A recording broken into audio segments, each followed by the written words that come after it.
morning. Welcome to Sacred Enzyme. Today we're going to be talking about the Mother of Souls. We're going to be talking about Sophia Zoe. We're going to be talking about the Pistis. We're going to be talking about Eve. We're going to be talking about the Tree of Life.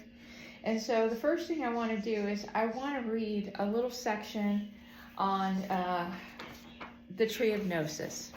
And we've talked so much about the Tree of Life all the time, and the vagal nerve system, and Christ consciousness, and all of this.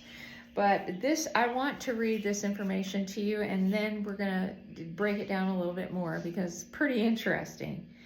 So they're talking about the Pistis Sophia. And if you're here, you already know who the Pistis is, and you know who Sophia is, and you've heard of Lilith, and you've heard of Eve, and you've heard of all of these shrouded women figures. And it's a mystery as to why this is. I mean, why is it that the mother has been buried? Why has the mother been taken out of all of our biblical books? I don't understand it. I mean, obviously, men did not have the life forms that's on this planet. It came from a womb. And so where is the mother? Where's mom at? This is the question for today. Where is mom? Okay, so in Gnostic tradition, there exist many views of the tree of Gnosis of good and evil. And of course, a lot of them, they fly in the face of what we have in religion here, because, you know, the mother has just been completely taken out of the text, and Lilith was personified as a demon. And and why is this? Why is this? Did we go from a female-run society to a patriarchal society? Was that what it was all about? Was it all about the rebellion and control of humanity and not using our wisdom? Because, you know, we have our right brain and our left brain, and we have to bring those two sides of our brain together to make completeness. And it's so, the body and everything that goes on with the body is just mirroring these different types of stories that are in the book, these creation stories. They mimic our body. It's very bizarre. And so it says that from the origin of the world, or origin of the cosmos, Sophia Zoe, the daughter of Pistis Sophia, merged into the tree of knowledge of good and evil. And she stayed there because she was trying to get away from the rulers that wanted to rape her. They raped her image, that of Eve, and their seed produced Cain and Abel. So, the serpent in this tale is the instructor, and he persuaded Eve to eat of the tree of the gnosis of good and evil. When she ate, her eyes were opened, and she persuaded Adam to eat of it. But it was the false gods, the archons, who did not want Adam and Eve to eat of this tree, and they are the gods who punished Adam, Eve, and the serpent. Okay? Sophia Zoe does not conceal herself in the tree of knowledge of good and evil, but rather she merges with the tree of life, which is also known as the tree of Zoe. See, we're already starting to change the names of things. The tree of life, the tree of Zoe, the tree of good and evil, you know, the tree of Gnosis. She emanates herself as the serpent, the instructor, and appears at the tree of Gnosis when unenlightened Eve draws near to it, thus teaching and initiating Eve into the path of divine Gnosis, the way of divine life. So it's saying right here that Sophia Zoe, aka Eve, is the golden serpent. And she's also the mother. She's also rewritten or refurbished, dusted off, whatever you want to call it, with Jesus. And this is where we have Mary Magdalene come in the picture. We got Mary Magdalene, they say, is a prostitute and this and that. And Jesus runs all these demons out of her. Do you remember that in the Bible? Well, they're saying that, you know, that this is the divine mother. This is the mother of souls. And that she never really was evil to start with. She's just knowledge. She's just knowledge. Just like a real snake, okay? It could be poisonous. Doesn't mean it wants to bite you, right? It doesn't mean just because something's poisonous doesn't mean it wants to kill you. So, I mean, this is an interesting dialogue here, because the serpent in the tail is the instructor. He persuaded Eve to eat of the tree of gnosis. So it proves interesting, because according to the story, the Yaldabaoth installs the carob as a garden of the path to the tree of life, so that human beings won't come to Sophia Zoe and receive the initiation. So does this mean that in order for us to obtain gnosis that we have to pass through or transition ourselves like she did by turning into the tree of life, and then she partook the fruit and she had her eyes opened? This is the question. This is the question. So, you know, this also leads back to this ancient goddess called Asherah. And Asherah is in this book. I've been taking this book apart, and boy, I tell you, as soon as I turn and read something, I got to turn and read something else. There is so much stuff in here. I mean, it's crazy. Like it says in here that Metatron is actually, they believe that Metatron was Enoch, that he was Enoch. So let me read Asherah here, because Asherah, A-S-H, I thought I had it marked. I have like so many pages folded here. Okay, it's on my next page. Okay, Asherah. Asherah, who is called the Tree of Life, patriarchy, and later period Judaism, of course, banished the worship of the goddess. It could be argued that Sophia Zoe is a restoration of the goddess Asherah, or is inspired by the association of the goddess and the tree. Ironically, the serpent is also an ancient symbol of the goddess. So they're saying that the mother goddess is symbolized as a serpent. So I'm guessing that, yeah, when when the Messiah returns as a female, she is going to be the golden serpent. And she's already been chosen. It's Lorna Byrne. She's been chosen by God. And she's asked them umpteen times. She says, why me? Why did you choose me?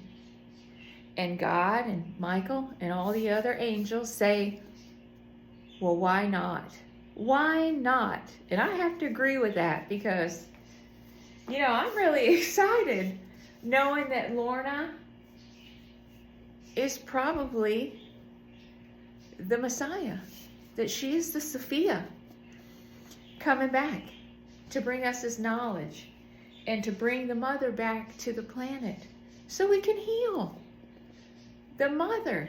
We all need the mother's love, for sure, for sure. So Asherah, it says in here, it says that Asherah, where did it go? It was in here.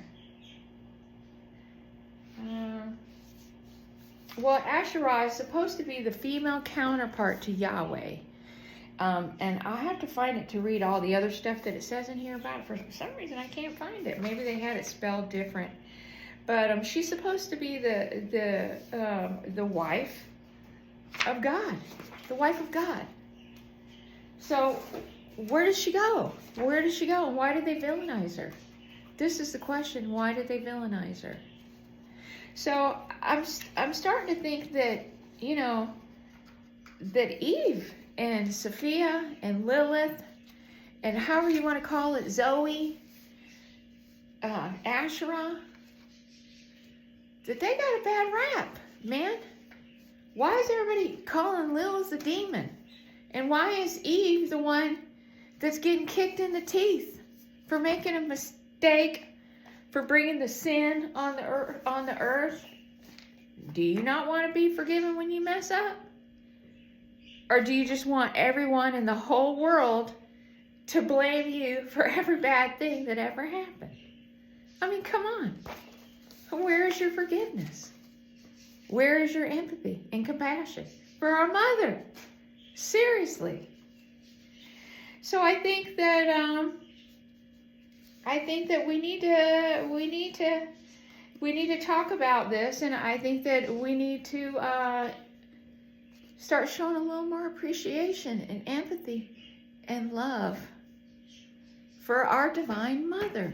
Our Divine Mother is coming back, folks. She's coming back. And it's talking about Archangel Michael. And it says that Archangel Michael is a high priest presiding over the heaven of martyrs who are received upon the altar as a burnt offering.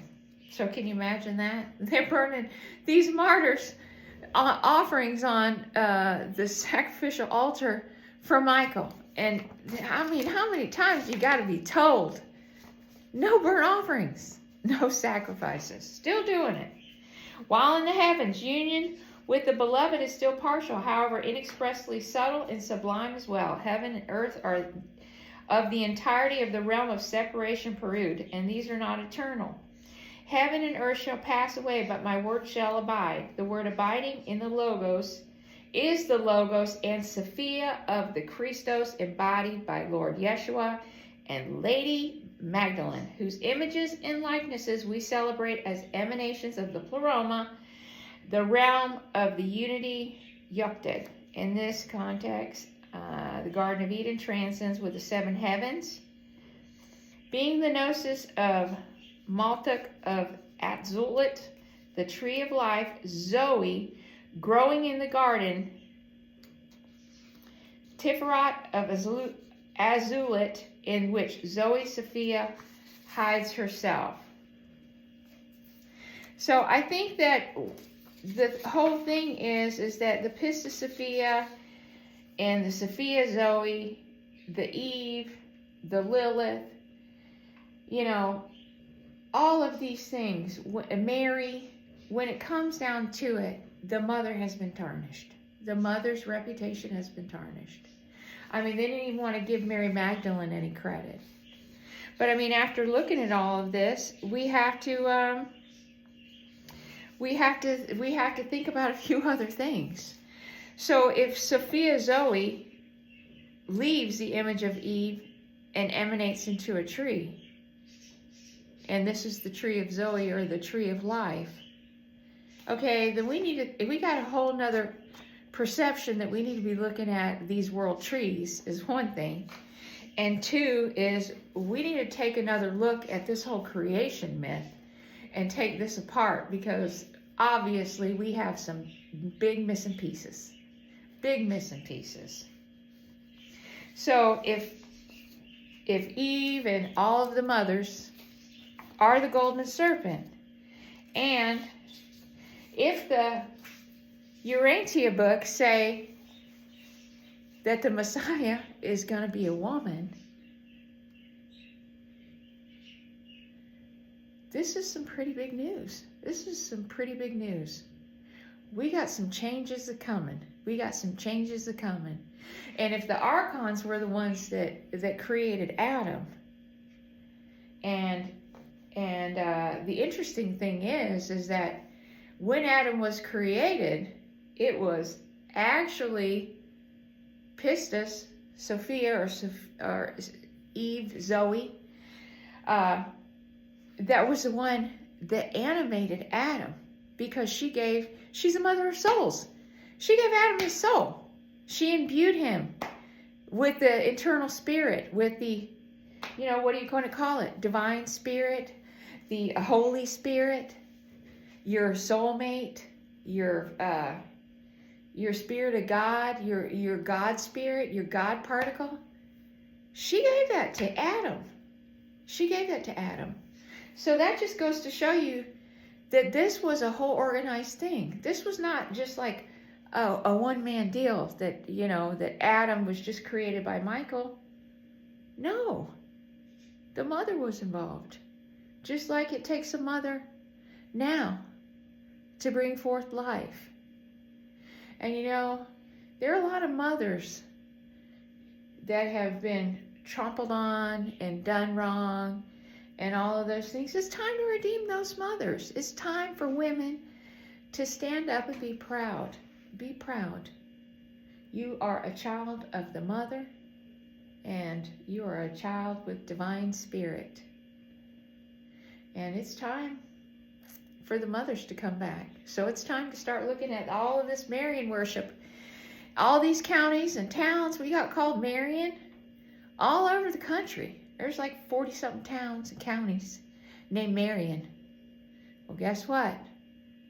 Guess what Marian worship is? That's worshiping the mother. That's mother worship. You know, there's a Marian County in Florida. There's a Marian County in Alabama. There's Marian counties all over the place. So why do you think that? Do you think that might be because all these people were worshiping the mother at one time? All these people were worshiping the mother at one time here, and it's been buried. So were those early Aryan, Iranian Catholics giving credit to the mother, the divine mother, and that just wasn't allowed? Well, we're going to have to take a look at that. Well, it's been 16 minutes, and I just wanted to come on here because I was super excited, you know, about reading this book about these angels and then doing more and more research. I was up so late last night, I just couldn't put the book down. I was so excited to hear that, you know, all this brainwashing that we've been spoon-fed about the mother of souls and the consort of God has all been baloney. I'm so relieved to know that she's finally being vindicated, and that maybe some balance will be restored between the right brain and the left brain, right? Because you have one part of the brain that's all analytical, and you have the other part that is creative and nurturing. And so these two things have to come back together. And we are going to spend so much more time talking about the Divine Mother, how we can embrace the Divine Mother, and that we can try to repair some of the damage that has been done to the Heavenly Mother. I mean, she has been vilified, and she knows it. They know her thoughts. They know her words. They hear it all. They see it all. And I'm so sorry, Mother. I'm so sorry that you have been done this way. I really am. And I am going to personally make sure, as your daughter, that we give you the recognition that you deserve. And we thank you for continuing to be our mother and never turning your back on us. So with that, I want you to step into your divine purpose today. You know, go outside and put your feet in the grass and set your intentions for today. And, you know, you got to give thanks to the universe, to the Heavenly Father, and to the Mother, to Mother Earth. And with that, when you come and look for me, I'll be here, because we're living in the past, present, and the future all at the same time. And I want to hear what you think about the way that our Divine Mother has been shat on for all of these years. And you know, I got to give Jesus credit, because he merged with the Pistis. And he tried to tell us that you have to be the Holy Trinity, right? And you can't be the Holy Trinity if you're not with the Mother and the Father, and you don't bring them together. Just like right now in today's world, they want to destroy the nuclear core family. And we can't allow that, folks. We cannot allow that to happen. That will be the destruction of everything. So let's keep our community growing. Let's all be supportive of each other, of the community, of the family, of the mother and the father, right? So thanks for spending 20 minutes with me today. And I'll catch you on the next one. I'd love to hear what you think. Praise be to the mother. She's going to make another appearance. Thanks for watching, and I'll catch you on the next one. And you have a great day. Bye-bye.